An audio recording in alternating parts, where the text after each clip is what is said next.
Welcome back to Talking Ted, presented by Barefied Whiskey. This week, subways, bicycles, and automobiles.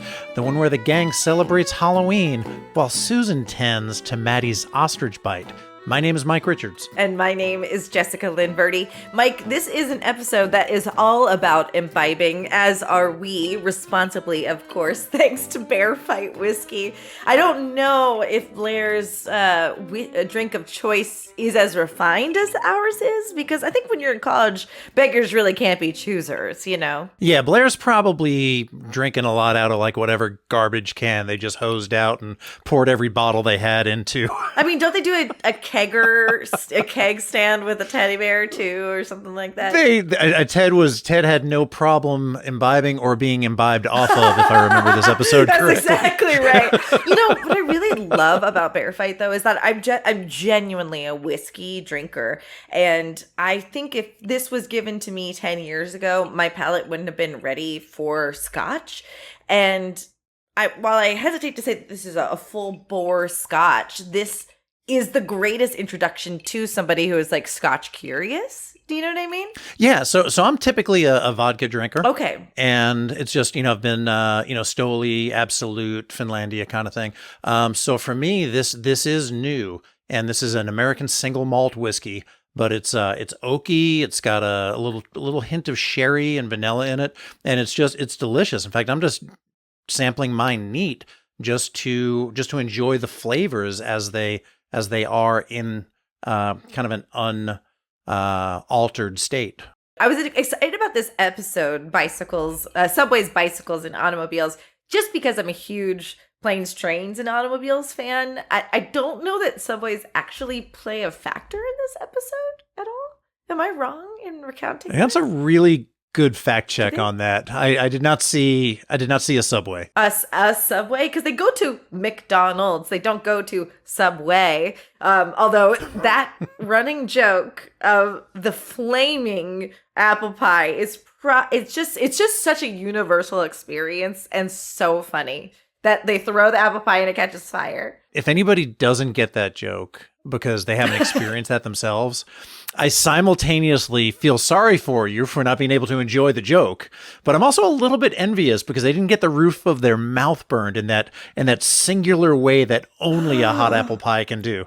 Only. So do us a favor before we kind of get into a couple of our favorite moments from the episode, alongside the scorching hotness that is an apple pie months later. Give us a little recap of what happens in episode 4 of Ted. All right. As I've said before, my main goal on this podcast is not to lose my day job. Okay. Armed with 20 dozen eggs, don't worry, the math checks. The boys are looking forward to educating the local kids on what makes an acceptable Halloween costume. But before they can hit the roof, Blaire approaches Ted to be her designated driver for the night. Payback for the whole genital hospital thing. Frecka, frecka, frecka, frecka, frecka, Macarena. Frecka, frecka, frecka, frecka, frecka, Macarena. And Ted reluctantly agrees, but promises Johnny he'll be back by 9 p.m. Sure. Sure. What could possibly go wrong? At the Halloween party, let's just say Ted is not the model designated driver. When it's time to go, they run into Blaire's professor, who invites them to his place for a DHB salad sans croutons. Meanwhile, Susan invites Will to come over and hang with Johnny. Will's about 40, lives at home, drinks Zima, and draws his own porn. Okay, enough said about Will. On their way home, Ted and Blaire crash the car, burn their mouths, and walk back to Professor Furry's house to use his phone. Finding the bounds of Ted's whimsy, Ted and Blaire depart on the professor's moped and ET their way home just in time for Johnny to nail them with an ostrich egg, which was recently obtained in the C-plot.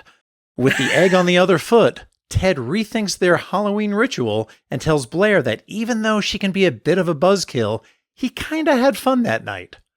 The end. Oh, that is a bit. I love. There are many plots going on during this episode, and I really love that recap, Mike. Thanks for that. What I really love about this show, just in general, and the movies too, is that they're really not afraid to go there, and they did go there. by allowing Ted to drive drunk. And I love Yeah. the joke of like, it's like a video game. I neither on the record or off the record can I say I know what he's talking about, but it's dangerous comedy at its best, and and this episode really embodies that, I think. It is. And, as we see, and, and as we've talked about before working together, is that, sort of at the end of the day to these folks do the right thing. And I think they always rise to the occasion. And that's what makes this show so much fun. God, I don't know a single human or teddy bear that's come to life that hasn't like made a couple mistakes or bumbled their way through something or walked out of a situation, go, wow, I'm lucky to be alive.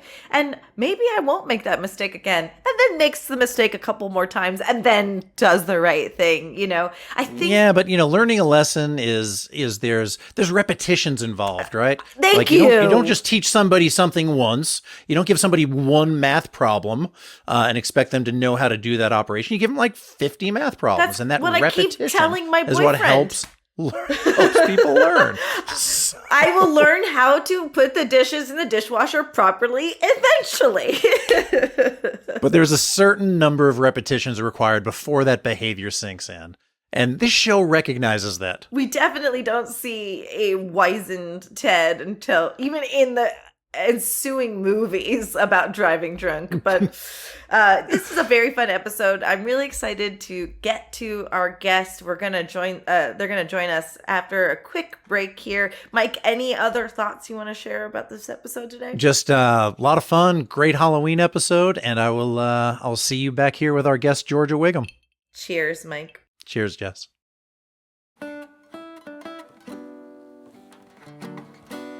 Hey folks, we're here to talk to you about Bear Fight Whiskey, how much we've been enjoying it, and how you can enjoy it yourselves. I'm a whiskey drinker through and through, and I think I have found my new favorite go-to in Bear Fight Whiskey. It's a little bit of scotch, it's a little bit of bourbon, it's a little bit of grape, and we want to extend a discount to you so you can sip right along with us. Bear Fight Whiskey is an American single malt. It's one of the most awarded single malt whiskeys in the U.S. It's a simple recipe, it's a fantastic flavor, and it goes great with anything. So head over to bearfightwhiskey.com, type in BF20 at checkout, and get yourself $20 off of shipping. And now, back to the show.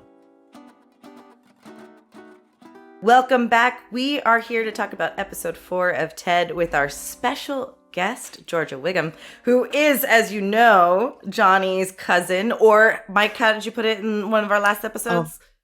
Your brother's wife's kid. Yep. Twice removed. Yeah. Twice removed and hardly connected by blood. Just the smallest amount of blood. Did you know that there's a family out there of identical men who married identical women and whose kids qualify as brother and sister? Because it's as twins, because or not twins, but like literal siblings, because it's the same DNA. Yeah. That's how we're going to open this episode of talking to you about episode. Yeah, and the episode, by the way, is episode 4, Subways, Bicycles, and Automobiles. That's the one where the gang celebrates Halloween while Susan tends to Maddie's ostrich bite, which we will never mention again. No. Yeah, Scott will kill you. So I feel like this is, that has to be a fun thing to talk to him about. Is like literally he has to show his butt with these bite. I can't. Listen, what we won't do for acting. I would say this is a Blaire episode, wouldn't you? It's definitely centered around her Halloween night experience. Yeah, I would say. There's definitely some weird, questionable pedophile situations going on with the Carol's son. Yeah. And, Max is going through his own existential crisis of whether he can be separated from his teddy bear. You know what I kind of love too, and we didn't talk about this when we had you on last, is obviously Ted has gone on his celebrity tour and has come back, and nothing has ever changed either. That's what's kind of nice. Right.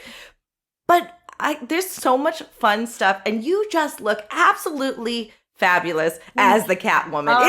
It is. Thank you. You are a killer in that. Thank you. I mean, they made that suit for me, so that was really cool. I was like, Do you own it now? You should. No, I don't, but I'm sure it's somewhere. And if we do go back, I would, that would be a fun Halloween costume because it would be like me playing Blaire playing Catwoman in real life. That's actually, you'd be the hit of any party. Kind of fun, right? It'd be kind of funny now that I'm thinking about it. It'd be, yeah, no, it was good. I was so like scared to wear it though. I felt like exposed, it was like weird, but it was. Oh, I bet it had to be just incredibly, vulnerable and like you said, exposed. Yeah. Did that wear off at any point, like during the shooting of the episode, where you just kind of forgot, got into the role and got into acting and just kind of forgot about Absolutely. Yeah, I was like, well, it's scary when something is made like custom for you because you're like, oh, what if it doesn't work? Then there's no backup option. That's mainly why I was like kind of like nervous, intimidated, but once we did like the first day of shooting, I was so comfortable in it, and it was like it's like a second skin. Like it was great. So it looked, yeah, it did not look. You weren't over sexualized in it, just as like you were just Catwoman, which was so fun. Yeah, and I think I would be worried. Like I actually did I'll cut this out, but I did a shoot for Ross, and they put me in this pleather jacket. And I started sweating from head to toe. And one person's job the whole time was just to cool me down. Oh, yeah. So was it a hot outfit? It was, well, thankfully when we were shooting, it was really cold. So weirdly enough, it kind of had almost the opposite effect. Like it wasn't thick. It was kind of, I don't even remember the material. It was like stretchy and kind of like pleathery kind of. Yeah, kind of, exactly. And it was a little thinner than I realized, and it would get really cold, and so it worked. Yeah, no, thankfully it wasn't during 100-day summertime. That would. Where did you guys shoot? Where was where were those locations? That was in. Sorry, my cat just meowed. Oh, we're used to that. Okay, good. I was like, I'm sorry that we were in Universal Studios. On the back lot, and then we were also for some random certain scenes we would film in Chatsworth. I'm from Chatsworth. Are you? That is my literal everything hometown. leads back to Chatsworth. I absolutely knew you guys were at Chatsworth. Yeah, I know. It's an interesting place to film something. It's an interesting place to be from. Yeah, I bet. No, Jesus Christ. Yeah, so that was where like the professor's house was, exterior or interior, and then interior and exterior actually. Yeah. And then kind of just I'm trying to remember if there was any we shot it was a different episode though. We shot at Pasadena a little bit, but mainly Universal. Yeah, mainly Universal. Now, as far as Halloween goes, what's your personal level of enthusiasm from zero to putting on a Catwoman suit? Oh my God. Of your own Halloween enthusiasm. Always. I dress up like 100%. I'm already planning my costume for this year. Oh, so you're like full bore. That's like 6 months away. Yeah. Wow. I'm already planning, and like I already have ideas, and it's going to become about narrowing it down and like stopping myself from being like, that would be a great one, because I already have so many options. But what did I do last year? Oh my gosh, why am I blanking? One year I was Layla from Buffalo 66, which is like this Vincent Gallo movie, and that was probably one of my favorite costumes of all time. This is so obscure, and I love that's how detailed your brain goes. Yeah, and then I was I forget the lead character's name, but Samara Weaving from Ready or Not, that movie where she's like she got married and then the family is trying to like kill her and ridiculous. Oh yes. Yeah, so I was her. That was fun. Oh my gosh, why am I blanking on last year's? Anyway, maybe it wasn't that good. That's why. But well, I'm sure it was. Were you familiar with Watcher in the Woods, that 1980 Disney classic? Oh yeah. That movie good. For life. That movie was I've never heard about it. Yeah, before. You either have and you're petrified or you haven't, and it's kind of like, oh, whatever. Yeah, no, I had actually brought that up to Seth in a previous conversation, like before we even shot the show, and I was like, have you ever and he was literally, or we were talking about scary movies and stuff, and because I love scary movies, and he was like, those are all fine and dandy, but have you ever seen Watcher in the Woods? And I had like a visceral reaction, and I was like, like I forgot about that movie, and it brought me back to being like 10 years old, and I remember exactly where I was when I watched it. So I was like, I don't know where or when, but you have to put that in something, because that. And then he asked a bunch of people, and they all had the same reaction. So super funny. Oh, I love that, because it is a very funny moment for some. So my boyfriend and I were watching the show, and he goes, "What the hell is this movie?" And I was having the same reaction as him. Yeah, it's kind of one of those inside jokes that Seth likes to put in things. Like if you, but it works though too, because you believe it does speak to the innocence of. Because like you expose in the porn episode, you expose them to the French film, but it does speak to the naivete of like these guys are just young and they're all just like trying to navigate this world. Exactly. It's so sweet. Yeah. Do you have any favorite moments from this episode that stick out to you when shooting, or like the final product? Yeah. Well. Finally, funny enough, the last shot that I ever shot in the whole like process, like my last day and my last scene was me with Ted on the bike in front of a blue screen when we're going through town. So that had like a sentimental value to me, because I got off and I started crying, and so that was really cool. But speaking of the bike, the scene where I get decked with the ostrich egg, that was not me. Thankfully, but I have a video of like somebody filmed it actually happening in real time, and we see our first AD holding it, getting ready, and I don't know how he did it. He did it on the first try. He had an ostrich egg and he was ready. He just went boom, and he tucked it. And she went down, and Seth goes on the big microphone, goes, "You all right?" And she's like this, and me and my friends send that to each other back and forth sometimes when they're like making fun of me, because it looks like me. And so that was really funny. It wasn't. That sounds awesome. How far away were they standing when they threw it? It was like he was far. I don't know how he did it. That's crazy. We all couldn't believe it. We were like, "Is he okay? Why did he?" And they used a real ostrich egg. Well, it was a prop, but it was was like filled with stuff. Yeah. And everyone on the set was like, how in the hell did that happen? This is what happens when you have professionals that are ready to do whatever they need. Ready to step in. Or it's like a bunch of people with pent up anger. They're like, I want to go home. Like it was a 3 a.m. shoot, I'm sure. It was really late. Yeah. I'm sure. And that's really interesting that was your last scene, because I see this and I love it so much, because it's a Blaire and Ted buddy episode. Yeah. You know, where he owes you a favor because of the you bailing him out over the Susan finding the porno. I love that you guys got to work together in this one and just really kind of bond. And then Ted at the end says, although we think of you as kind of a buzzkill, I kind of had fun tonight. Yeah, it was that was a really special episode.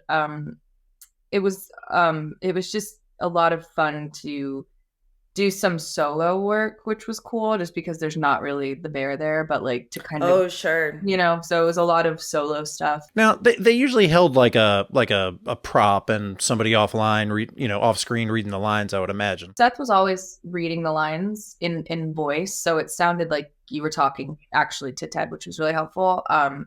But you're not looking at anything. You're just kind of like looking right there and just imagining, something's there. Gotcha. So yeah, it was. It depends. If he's off, then they'll give you a practical bear.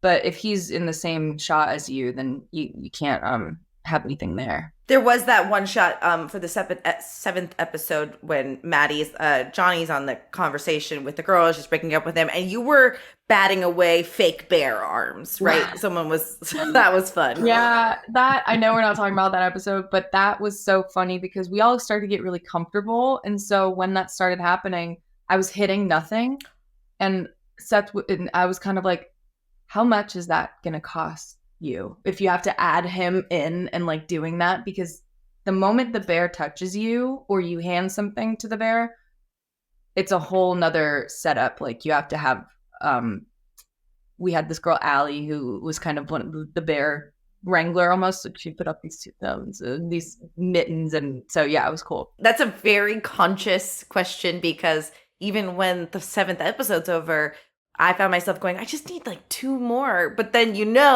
that bear costs way too much money. Yeah. And so we just got to be really, I have to ask you this question. Why do you think we love a show about a talking teddy bear so much? Or a movie, or you know what I mean? Yeah. Like, what is it about the American culture or Mike and myself that we love? And actually, Hey, the Ukrainians love it too. Ukrainians? Who's that? Over in the UK. Oh, Canadians. I was like, what did I miss? Who absorbed who and who lost? No, but me too. I mean, why did I was dying to be part of this so badly because it's epic. And yeah, you do have to wonder. I think the absurdity of it is something that we just don't, the absurdity matched with the realness. Like typically it's either one or the other, but this one you have a teddy bear who came to life, but he also smoked pot, which is like funny, but like that, and he, but realistic. Yeah. And he like has friends, and I think also just the accent and the way he speaks and holds himself, I think is just very entertaining, And it's just so counterintuitive, right? You've got a cute little teddy bear that ends up being like just the most gruff, exactly, profane, right, potty mouthed. Yeah, well, exactly. Like if it was like Dennis the dump truck, it wouldn't be so endearing almost, Yeah, and I think I genuinely love in the series overall, but that Ted is genuinely Johnny's best friend, and he's never like too mean to him. It's always loving. Yeah. And I think I do love the Blaire effect in the TV show too, because it does give Johnny somebody that's also looking out for him, but caring a little bit more than like, hey, let's get into this problem together. And it's funny because there were 2 lines in the show. One was, where you were talking about being sort of a role model or in a position to be a role model to the boys meaning Ted and Johnny. And then when Ted says, yeah, I know I failed as a kind of Jiminy Cricket kind of character. Yeah. So good. Oh my God. Yeah, the writing's genius. And I think that all of that combined is what makes him so watchable and lovable. What would you like to see for Blaire, for Johnny, for Ted, for the family in a season 2? I'd love to see, I thought it was really fun to see a little bit of Blaire's personal life this season. I think it'd be kind of cool to explore that a little more. I would love to see Johnny like have a steady girlfriend. I think that'd be so funny, because I think that there's a lot of like advice that he would want from Blaire. Oh, that's a very cute idea. I really liked his prom date. I was rooting for those 2 crazy Me kids. too. I know. And then I also think sorry, my cat. No, it's okay. She's like, it's food time always. That's okay.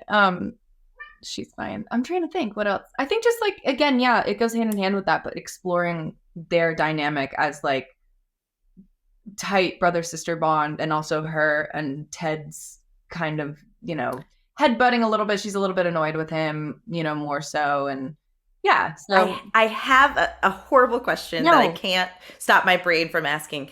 We learn that the professor in this episode is interested in teddy bears. Yeah. He's a furry. Well, yeah. I mean, we all watched. I guess I shouldn't say he was furrying that night. That's really all we know. Whimsical. Might have been his first foray. He was sexually into the whimsical. furry lifestyle. Yeah, he was wild. Yeah. So we found out the bounds of Ted's whimsy in this one. it was a really fun twist. We learned that Blaire's fluid does that. Could there be a romance plot between Ted and Blaire? Don't say that. No. I'm my sorry, God. because you guys go to prom together, and I was like, I I could see know. it. It kind of works. Oh. I know that there's like, it's like you guys aren't blood. I'm No, sorry. That's why I know. couldn't stop myself. I I'm think sorry. she would, honestly, I think she would rather die. I'm sorry. Great. Great. Listen, I don't need to ship another couple, and so that's all the information I needed. we have failed quite a few ships on our podcasting history. To bridge our Orville show to this show, I do think there's a future for Jay Lee's character and yours in Orville season 4. I do think so.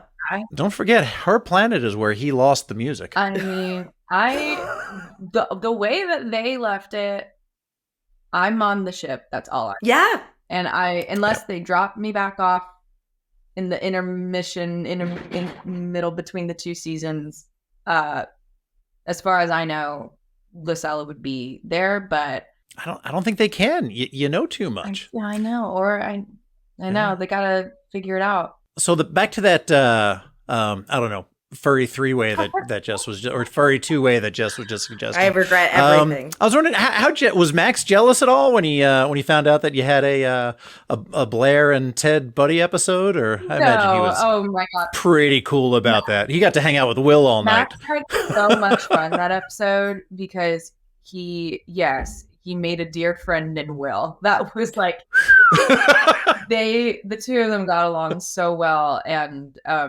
no, he loved it. He thought it was great.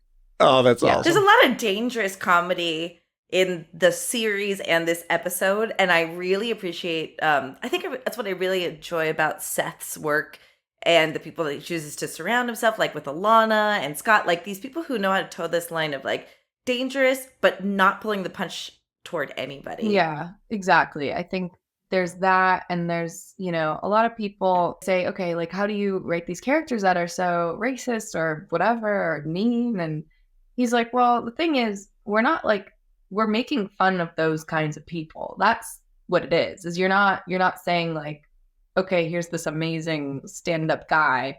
It's more like you can't help but laugh at them, just how ridiculous they are. So yeah. Well, good satire does shine a light on that kind of ridiculous behavior. And when you see, Maddie, for example, and how he acts, like that's not a commercial for acting that way. That's not an endorsement for being that way. It's shining a light on the ridiculousness of what he's saying.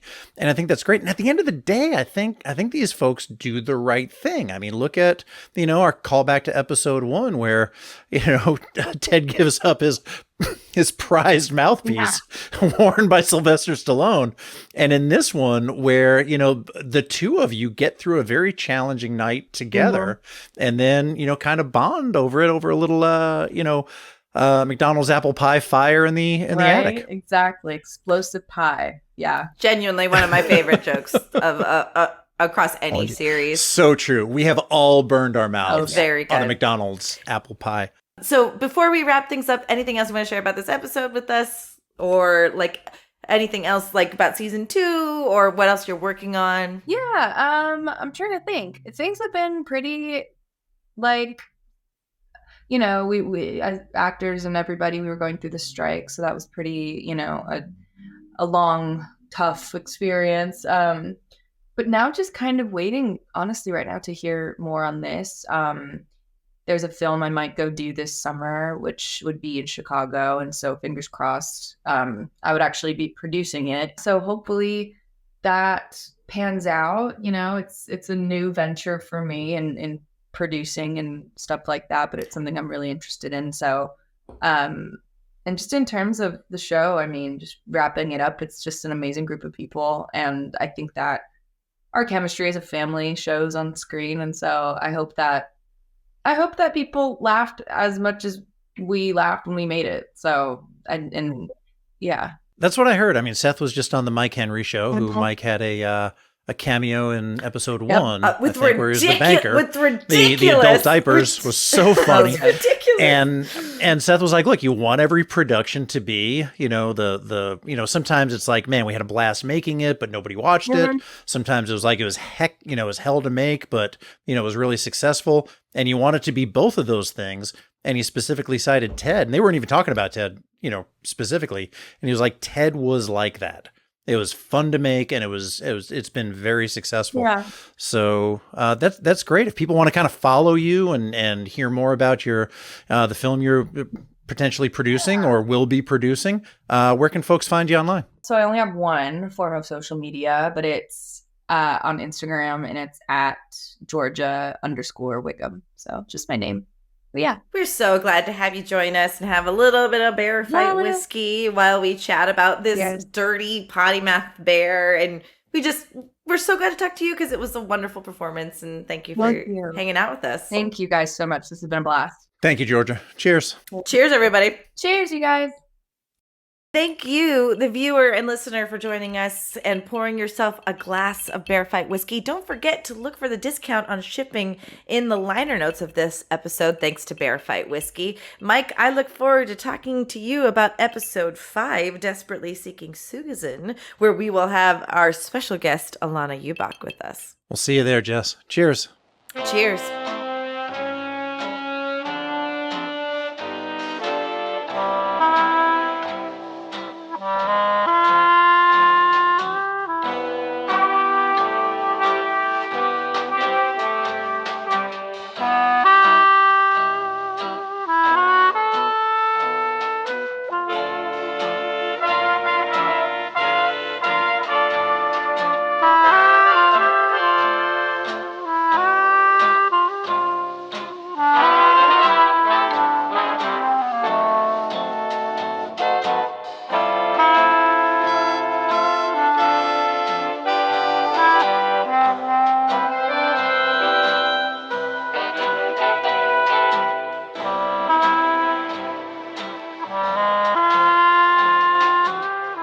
Ted is produced by Roddenberry Entertainment, executive producer Rod Roddenberry and John Champion. Our website and your opportunity to comment and connect with us is podcasts.roddenberry.com.